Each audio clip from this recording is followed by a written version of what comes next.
Hi, I'm Kim Walker of Handmade Apothecary, and today I'm going to show you the difference between male and female nettles.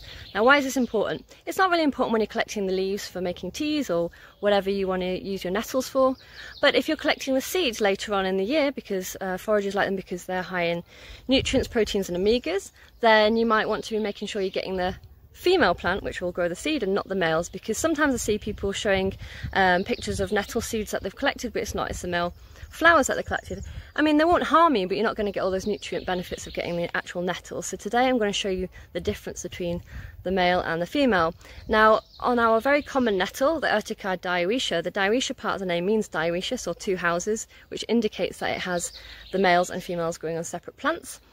But on the other type of nettle you might get, which is Urtica urens, you don't have that problem because they just grow on the same plant. So it's just the common nettle we're looking at today.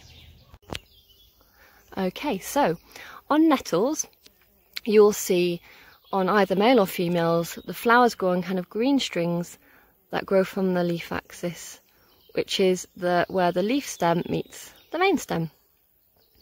So on these flowers, this is a male one, and you can tell this because they're small little balls, for want of a better word, and just above my thumbnail here you can see an example of one that's open. So the ones that look like little balls look like hot cross buns.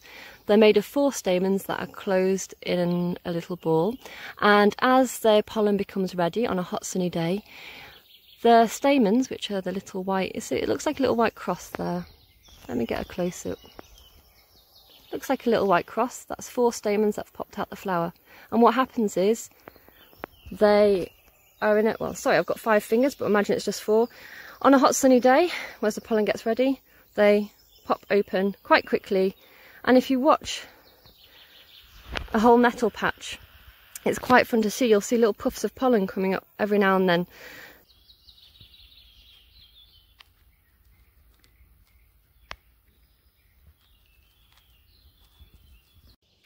So you've seen the male flowers, and here are the females. You can see they're quite fluffy, and that's because they're going to capture that pollen that's drifting along in the air. So they need lots of little hairs to do that. And these are not at the stage you pick them for the seeds because they're still just flowers. But I will show you in a moment one that is more developed. So here you've got a female plant that's a bit more developed. At the top you've got the very fluffy flowers that have not been fertilised yet, so they're not in seed. They're sticking up in the air waiting to catch that pollen. As you go further down the stem, you'll see they start drooping down. They're getting heavier because they've been fertilised and they're developing into fruits now.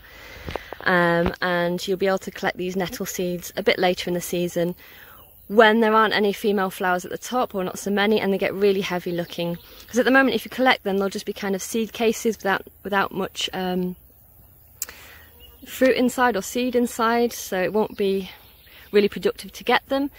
So the shape of them, so to distinguish them from the male flowers, is these are shaped a bit like bishop's hats, so kind of like 2 half circle, 2 half oval seed case kind of overlapping, just like a bishop's hat. They're not as fluffy as the female flowers, and as I said, they look quite heavy. So it's important to know that we collect them when they're green, not when they're brown and dried and developed. So you just gather them when they're heavy, you just snip them off into a bag. Some people separate the seed from the seed case by kind of like shuffling it around, kind of rolling it in your hands. I think life's too short, so I just use them as they are. There's nothing wrong with using the seed cases. You just dry them, or you can freeze them and grind them into food. Like maybe add them to like seed mixes for crackers, or add a pinch into smoothies, just add them into food. Medicinally, they're used for people with low energy or burnout. They are quite stimulants, so it's recommended not to eat a lot of them because they can be a bit too stimulating. So just go easy on them. But they're a really abundant food in the hedgerows, and something that's really fantastic to gather because they're really high in protein and omega oils. So it's a great forage food. So hopefully you have learned how to distinguish the males from the females from this video.